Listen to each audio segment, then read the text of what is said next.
राधे कृष्ण राधे कृष्ण। जो सन्यासी लोक वेद विषयों के भोग और इंद्रियों का आश्रय छोड़कर आत्म स्थित रहता है वह परम गति को पाता है। सन्यासी अपने नाम गोत्र कुल देश काल अवस्था शील व्रत शास्त्र ज्ञान आदि के संबंध में किसी से वार्ता न करे, स्त्रियों के चित्रों को भी न देखे तथा स्त्रियों से संबंधित चर्चा न सुने, क्योंकि स्त्री संबंधी चर्चा उनका स्मरण चित्रावलोकन तथा संभाषण आदि से मन में विकार की उत्पत्ति होती है और वह उसके योग भ्रष्टता का कारण होता है। सन्यासियों के लिए मोह ममता माया लोभ तृष्णा क्रोध असत्य राग अहंकार कामना संग्रह व्याख्यान शिल्प चिकित्सा व्यवसाय परगृह निवास प्रायश्चित औषधि वितरण मंत्र प्रयोग धर्मार्थ साहसिक कार्य आशीर्वाद देना आदि कर्म निश्चित है। जो ऐसा करता है वह अपने धर्म से पतित होता है। मुमुक्षु सन्यासी अपने किसी सुहृद जन का भी स्वागत सम्मान न करे और न उसे अपने पास ठहरावे, किसी का दिया हुआ दान न ले, किसी दूसरे को भी न दिलावे, किसी को दान देने या लेने की भी प्रेरणा न करे, स्त्री पुरुष आदि किसी प्रियजन के शुभ या अशुभ समाचार को देख सुनकर कभी विचलित न हो, हर शोक का सर्वथा त्याग करें, अहिंसा भाव सत्य अस्तेय ब्रह्मचर्य अपरिग्रह अदैन्य शांति प्रसन्नता स्थिरता सरलता स्नेह अभाव गुरु सेवा श्रद्धा क्षमा इंद्रिय निग्रह मनोनिग्रह उदासीनता धीरता मधुरता सहनशीलता करुणा लज्जा धारणा स्वल्प आहार और ज्ञान विज्ञान परायणता सन्यासी के लिए धर्म रूप से पालनीय है। सत्वगुण युक्त समदृष्टि द्वंद्व अतीत तुरीय आश्रम में अवस्थित परमहंस सन्यासी नारायण का साक्षात स्वरूप है।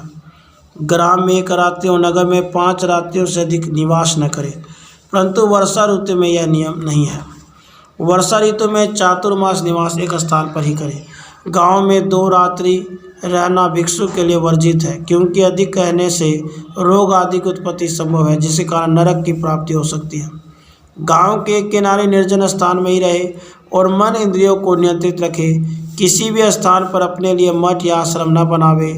8 महीने तक सन्यासी कीड़े के समान भ्रमण करता रहे। केवल वर्षा के 4 महीने एक स्थान पर काटे।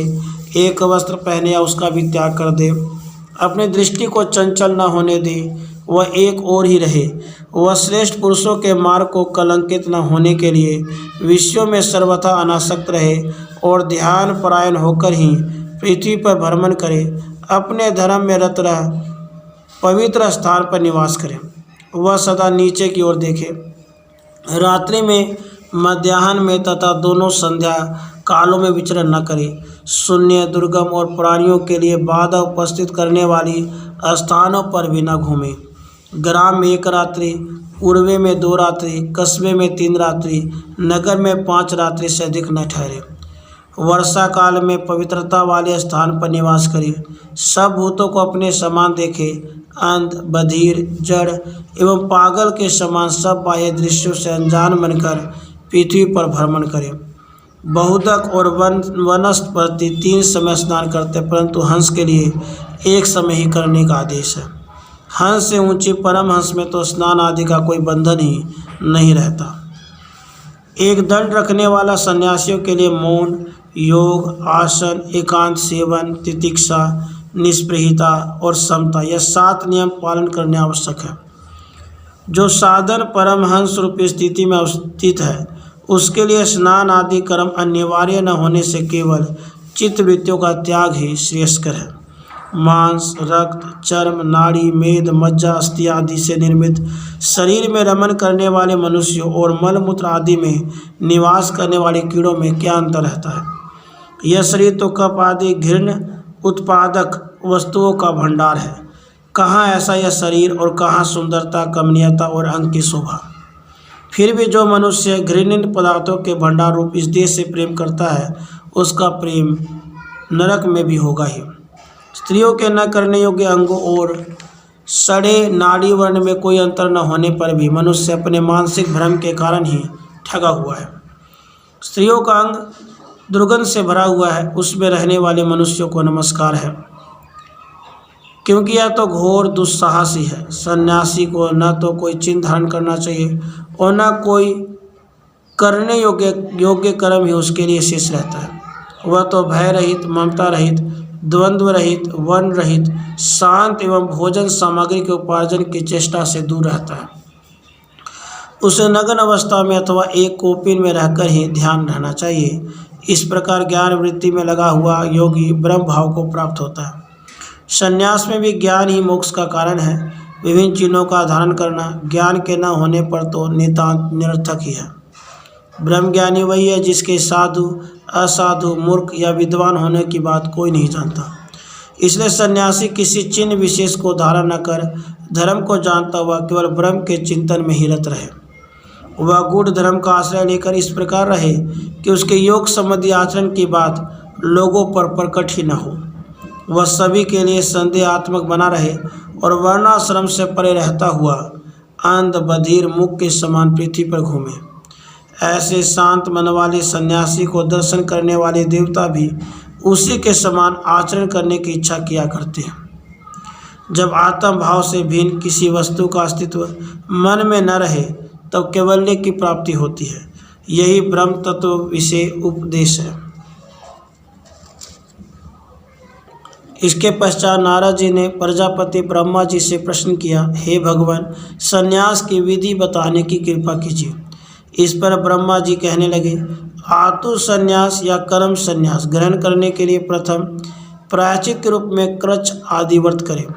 फिर देवता, ऋषि, दिव्य मनुष्य, भूत, पितर, माता और आत्मा, इन आठों के लिए अष्ट श्राद्ध कर प्रथम सत्य ओहें वसु नामक 30वें देवों को आहूत कर फिर देव श्राद्ध में ब्रह्मा, विष्णु, महेश का आवाहन करें।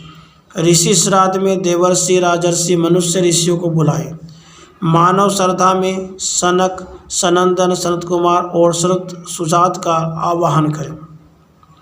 भूत श्राद्ध में पृथ्वी आदि पंचभूतों, नेत्र आदि इंद्रियों तथा जरायुक्त आदि 4 प्रकार के प्राणियों को आहूत करें। पितृ श्राद्ध में पिता, पितामह, पर पितामह का और मातृ श्राद्ध में माता, मातामह का आवाहन करें। आत्म श्राद्ध में अपना पिता का और पितामह का श्राद्ध करें, परंतु पिता जीवित हो तो उनका श्राद्ध न करें, अपना पितामह का और पर पितामह का श्राद्ध करें। अष्ट श्राद्ध में एक ही अनुष्ठान का अंग बनावें और 2-2 के क्रम से ब्राह्मणों को निमंत्रित कर उनका पूजन करें। यदि 8 श्राद्धों का पृथक पृथक अनुष्ठान करें तो अपनी शाखा के मंत्रों द्वारा 8 दिन या 1 दिन में अनुष्ठान करें।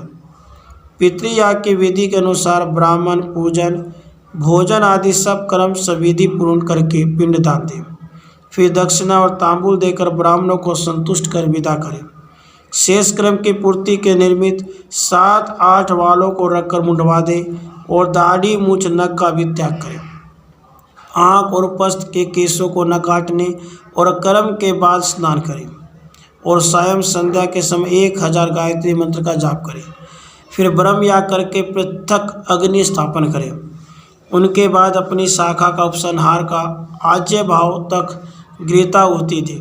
हवन पूर्ण होने पर सत्तू के 3 भाग भक्षण करें और आचमन करके अग्नि में ईंधन आदि रखकर अग्नि के उत्तर की ओर कृष्ण मृगचरण पर बैठे और पुराण आदि के ज्ञान युक्त के 16 मंत्रों के द्वारा चरु की 16 आहुतियाँ अग्निस्थ करें और विरजा होम कर आचमन, दक्षिणा, वस्त्र, सुवर्ण पात्र और गोदान करें।